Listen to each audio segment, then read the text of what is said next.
Coming to you from the Taft Podcast Studio in the heart of JXN headquarters. This is Stars, Stripes, and Straight Talk with Chris and Dave. Hey, what's going on? Thanks for coming back by the channel. This is Stars, Stripes, and Straight Talk. I'm Chris. I'm Dave. She didn't give a number. She just said that it's threatening food that nearly 15% of Michiganders rely on.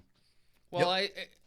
Again, and I'm going to complete just full disclosure here. I haven't read the Big Beautiful Bill, so I don't 100% know all of what's in it. But I do, from what I understand. Well, they have to pass it first before you can see what's in it, right? Kind of like Obamacare. Pass it, then we'll read it. Pass it, and then we'll tell you what's in it. But the House passed it last week. Yeah, but I do think there's like a work requirement.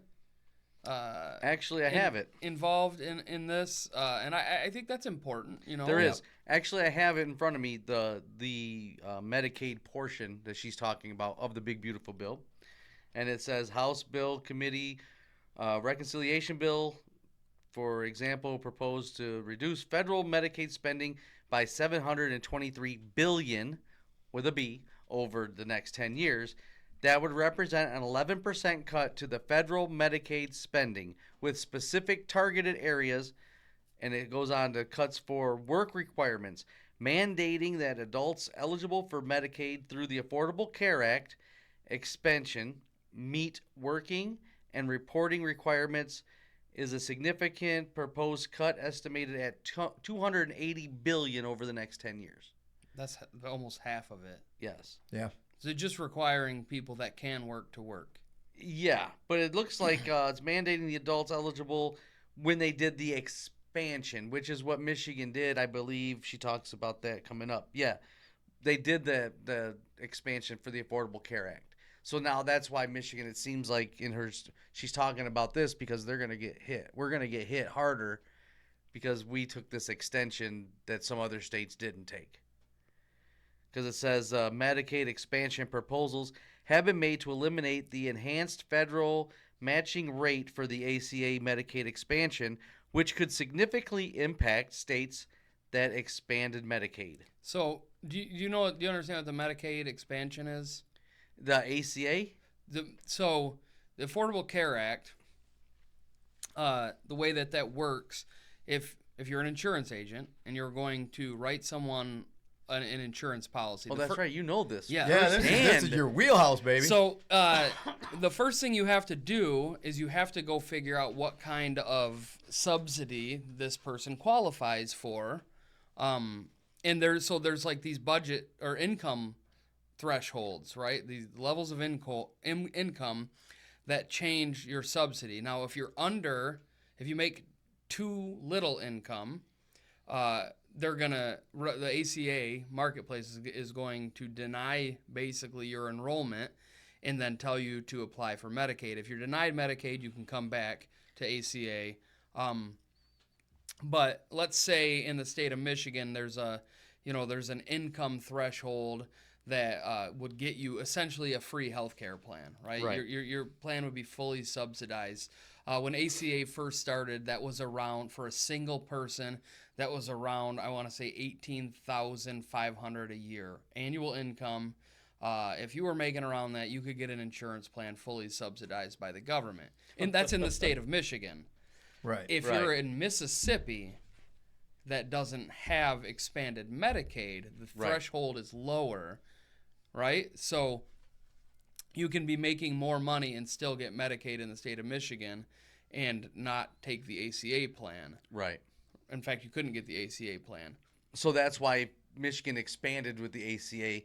That's why it's going to actually hurt them in the long run. Yeah, basically the ACA, you could have more people on ACA and less people on Medicaid if you didn't have expanded Medicaid.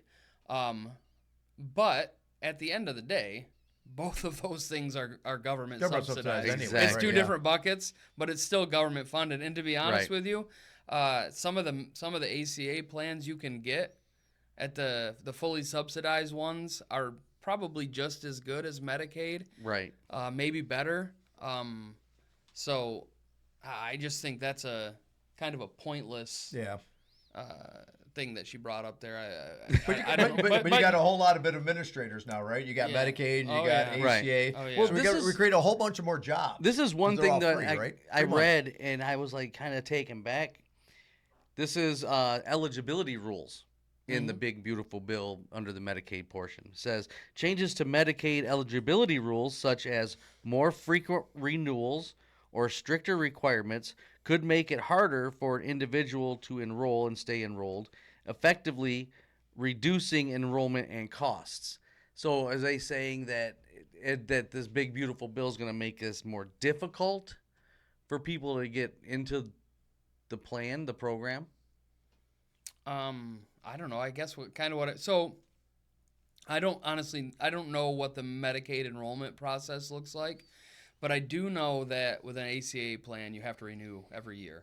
Right. You have to go. Yeah, like a yearly renewal. Yeah, right? you have to go back in and you have to declare your income and check what your subsidy is again, and basically renew your policy. Now you can set it up to auto renew, but you do have to if there's a change in your income and you auto renew when you file your taxes at the end of the year, you're gonna have a problem because you told the government you're only making $18,000 and you're making $36,000. Right. They fully subsidize your plan.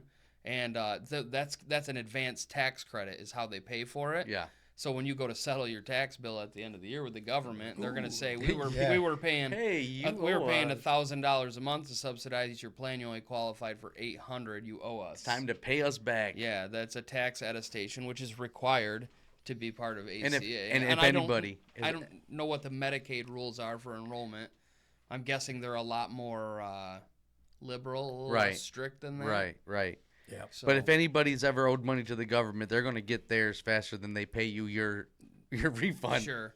So, but it sounds like, if I'm hearing what you're reading right, that they're just wanting people to come in and do a renewal process to make sure they still qualify for Medicaid. Right. Which and makes follow, sense, right? And follow the job portion. Hey, make sure you're doing that. And everybody else has to do that. right. Yep. Everybody else. Exactly.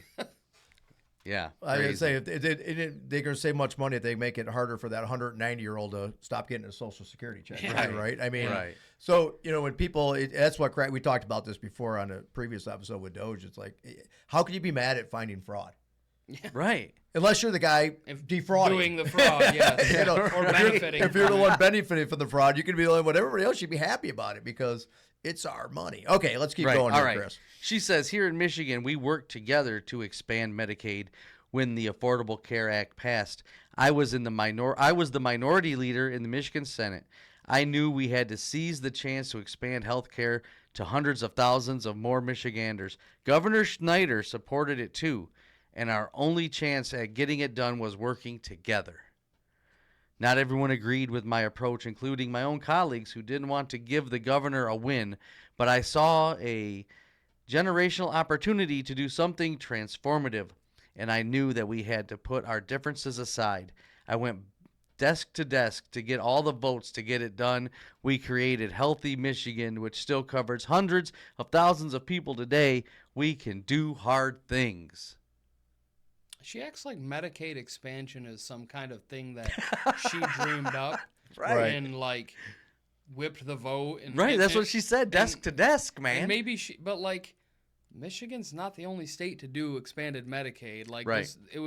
This all happened at the same time when the Affordable Care Act was passed. Expanded Medicaid was an option with that law, and some states adopted it and some states didn't. There's not anything really unique here. Right. But she went across the aisle. Well, that's what got me. She went from desk to desk to make sure it happened, and her own Democratic Party didn't support her because she was giving the governor a win. So wait a minute. The Democrats Party wasn't supporting her in expanding a government program. I'm not buying that either. So we're going to take over the public or the private health care and make it public, and the Democrats are going to say no to that? But what's really happening here is just a disagreement over which government program to expand. It was a win-win. Yeah, it was a win-win. Yeah, exactly. Right. And she just had to say, I worked with the governor because I had no choice. Crazy. All right, let's see. Moving on to our workforce. For decades, we watched the evolution of work, and New Michigan needed to seriously upskill our workforce to compete for goods. This was a universal priority, and we had to take it seriously or risk losing businesses who needed a pool of skilled talent to move to or expand in Michigan.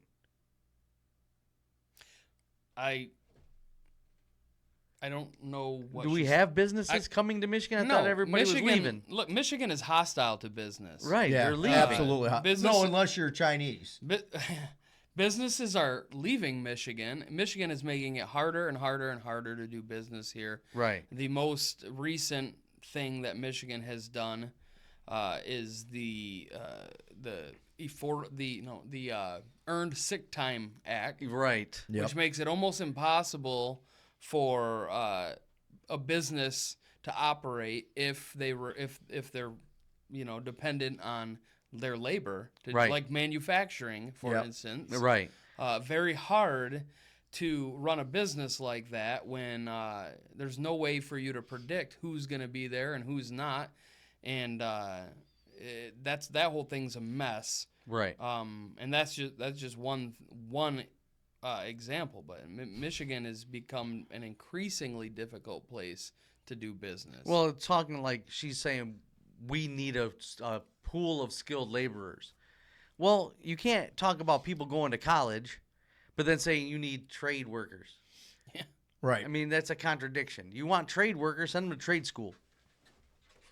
Right? Yeah, I mean, does she have anything in there about, what have we done to create skilled workers?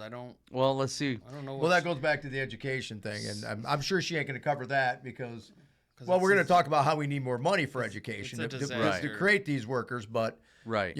But then the curriculum's still going to be, let's teach them how to, how many sections we have. Right. What I mean? It's because, if you're a trans pan or whatever they are 37. Today, what does that have to do with, whether you can pull an electrical wire? I think there's 37. 72. 72. We're up to 72 now? Yeah. See? Wow.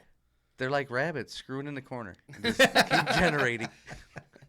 All right. So she said that the businesses needed a workforce. She said, unfortunately, our policy has been heading in the opposite direction for years.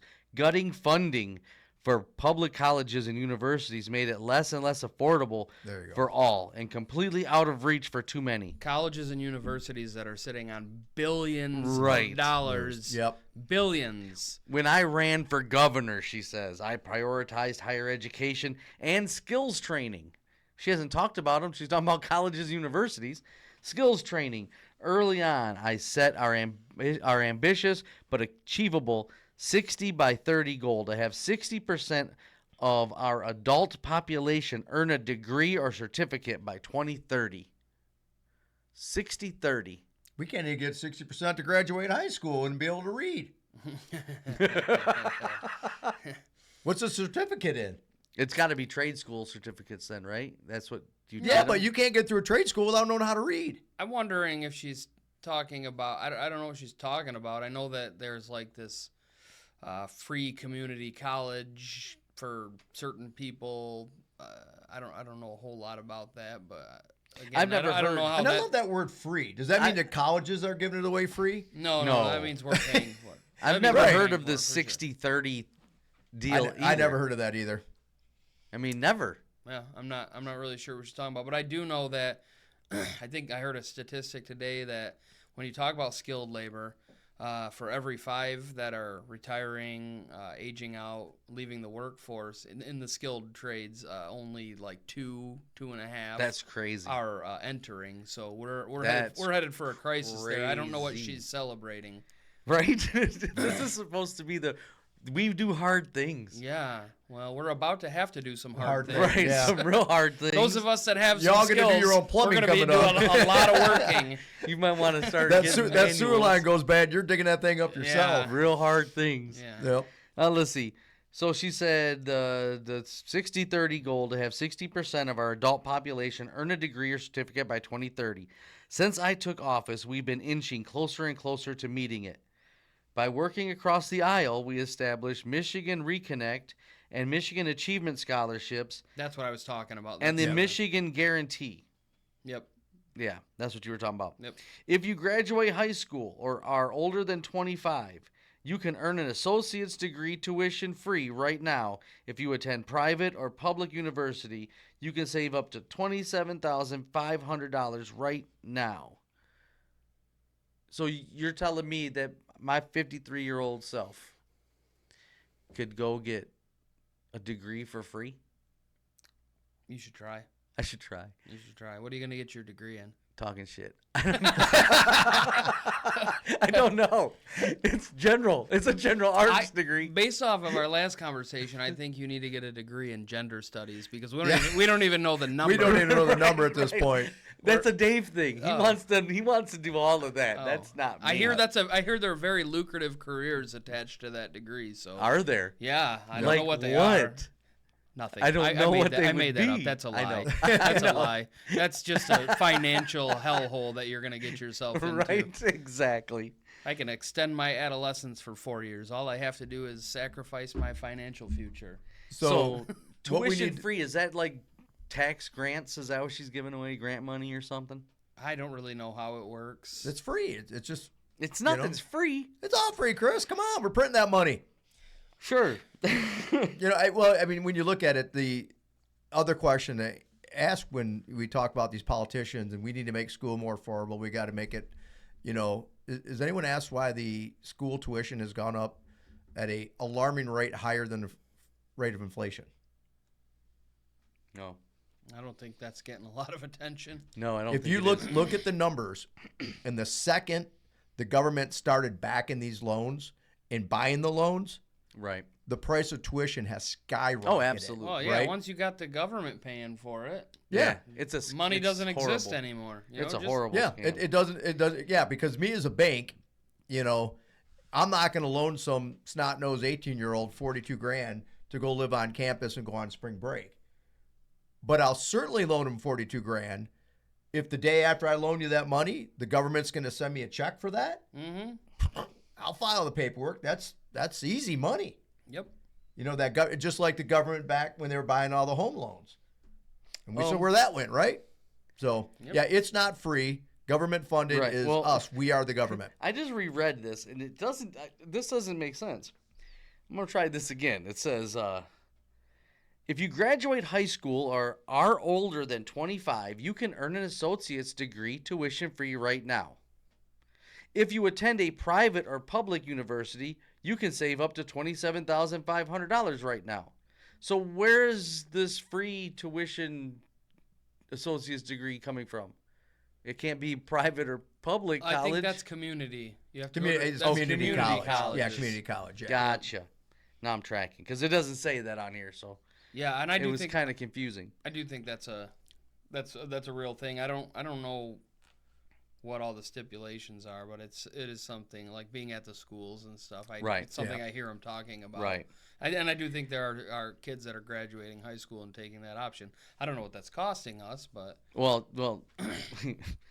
let's just pick a number because this next paragraph will get you all twisted. Okay. How much you think it's going to cost us to do that? Pick a number for one student to do this free associate's degree. For one student, so that's going to be 2 years, 4 semesters. I'm going to guess, I'm going to throw the number out there, $18,000. Okay, so per that's student. that's what we're paying for that free That's just a guess. associate. That's fine.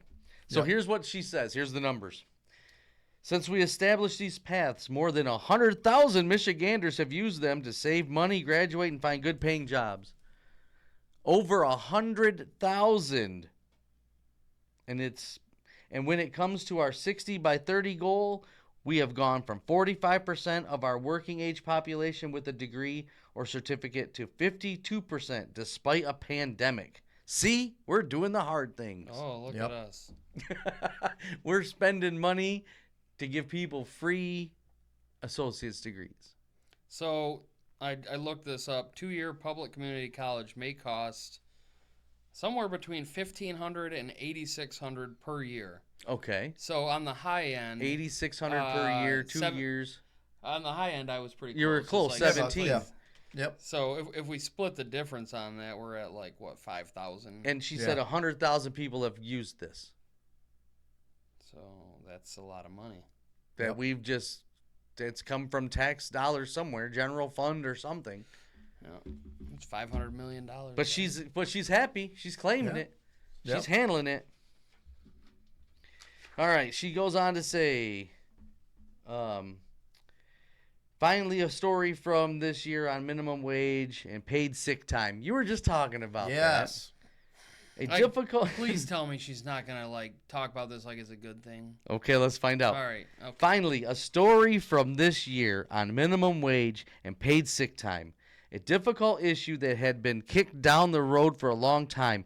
I'm pleased that Democrats, Republicans, businesses, and workers finally came together early this year to pass a reasonable bipartisan deal. Where's the businesses? They didn't get a vote in this. I can tell you that right now. As a business owner, I did not vote for this. She goes on to say, we raised the minimum wage to $15 an hour 1 year ahead of schedule, which puts more money in our pocket, or puts more money in the pockets of 700,000 workers. We increased the tip minimum wage by the highest amount ever, and we delivered paid sick leave. We did all this while maintaining flexibility for small businesses, ensuring they could continue operating in Michigan without raising prices or laying people off. We can do the hard things. She obviously don't run a small business. So what do you got to say? I see that look on your face. Nothing that she said is true. Nothing. So this whole the bipartisan, I'll agree that the parties worked together, if you can say that, but they had to do, because as originally written, this thing was even more of a disaster than it is right now, significantly more of a disaster, and if I remember right, the Republicans had to kind of force the issue to even have a discussion about it. Didn't they try to run this through lame duck too? Yeah. That was the other thing too, is that they had to work with them, or else it was just going to get passed the way it was. So I think I don't want to say something wrong, but I think this might have been one of the ones where, you remember they basically walked out and they didn't have quorum. Yes. So they couldn't. Yeah, that came right after. There was a bunch of bills that they couldn't vote on because of that, so it had to wait until after the new session of Congress. So now the Democrats kind of have to work with the Republicans, because we had to do something, because the way it was originally written was literally a disaster. And honestly, if you follow this thing really closely and dig into what actually happened, a lot of the blame for this falls on our Supreme Court, which is super liberal. Right. Yep.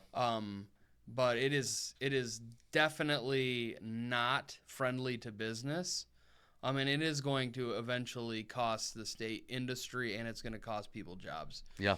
What already is. Yeah. And I'll tell you where you see it at, and it's very frustrating. Go to McDonald's. Yeah. Yes. It used to be there was 3 or 4 young kids at their probably their first job, getting experience on how to look somebody in the eye, take their order, show up to work. There were so many valuable lessons that a kid can learn working at McDonald's. People don't realize that, right? Right. They were a huge employer. You put in. I got to pay a high school kid part-time $15 an hour. What you've done is you changed the paradigm. Now you've made it affordable for me to spend $6,800 or $10,000 on a kiosk. Right, exactly. Right? So now I have one person at the counter and 4 kiosks in my lobby. So now what's happening is that worker that used to get an experience and go get a job to, earn some money during high school, learn how to go to work, learn how to work with others, they're not getting that experience anymore, because as a business owner, and I run businesses as well, I can't afford to pay an entry-level job $15 an hour. Yeah. So Thomas Sowell talks about this in his basic economic book. Right. I mean, you have this division of human capital or actual capital. What am I going to spend? I can spend money to automate, or I can use labor to do the work. And at some point, the cost shifts, and it makes more sense for me to spend $1 million today on this capital project to automate this thing, rather than having to pay somebody this inflated wage over Right. this amount of, it's purely a business. It's numbers. Oh, absolutely. And at some point, the investment in human capital, purely from a business standpoint, doesn't make sense anymore. And if you don't give the market time to adjust on its own to things like that, that's what you're going to see. You're going to see businesses that can afford it, that are going to take the capital that they have and they're going to invest it in automation and things like that to take the human out of it because they can't make money. Right. Yeah, because at the end of the day, the purpose of a business is to make money. Yeah. And people forget that. Do I employ people? Yes. Do I like the people I employ? Most of them. I'm kidding. Everyone, we love you at work. But at the end of the day, you're there so the company can make money. Right. Absolutely. If the company's not making money, you can't be there. Yep. And that's the politicians don't get that because they don't play with real money. When she says we did this and we increased the minimum wage and no, you didn't. And she said the employers are increasing the minimum wage because they're the ones that have to pay it. And I'm not getting a subsidy from the government to pay a higher wage. Now, if they said, "Listen, Dave, I know an entry level worker should be worth $10 an hour, so I'm going to subsidize and send you a check for the difference," then we did it. Yeah. Right. She didn't do nothing. But she forced us to do it. She and did say take credit for there's so much that we've done together that we need to celebrate. Dave, you don't sound like you're celebrating. I'm not celebrating. I mean, I'm really not. There's nothing to celebrate. There's nothing to celebrate on this. I want people to make more money too. I really do. I want everyone to make more money. I want everyone to eat better. I want everyone to have a better life. But at some point, there has to be some incentive for you to do something to better your life. You can't sit around and wait for the government to tell your company that they have to give you a pay increase and you deserve more money. And you know what? You got to earn things. Exactly. If you want a better opportunity, if you want more pay, then work harder, pursue something different, learn a skill. Like, boom. Isn't that a biblical principle? Sure. If you don't work, you don't eat. Yeah. Well, you brought up a good point there, Nate. Do something different, right? So the big thing with the minimum wage is this poor mom working at McDonald's can't make a livable wage for her and her family. That job at McDonald's was never for her to make a livable wage for her and her family. Right. It's to get you the experience, and then you get training, you get education, you get experience, and then you go to that next job, and then you go to the next job. I mean, I've told people that have worked for me, I'm like, listen, you're outgrowing this job. Mm-hmm. You're really good at what you do. You might want to go look somewhere else. I don't have a position for you that's going to pay you that next level. Right. Go get this additional training, go get these certifications, and then go get a better job. My job I have for you is entry level. I can't pay you $60,000 a year for an entry level job. You're worth $60,000 a year. Go get a different job. Not that I want to lose that person, but at the end of the day, the problem is people want to make a skilled labor job or skilled labor pay out of a non-skilled labor job. Yes.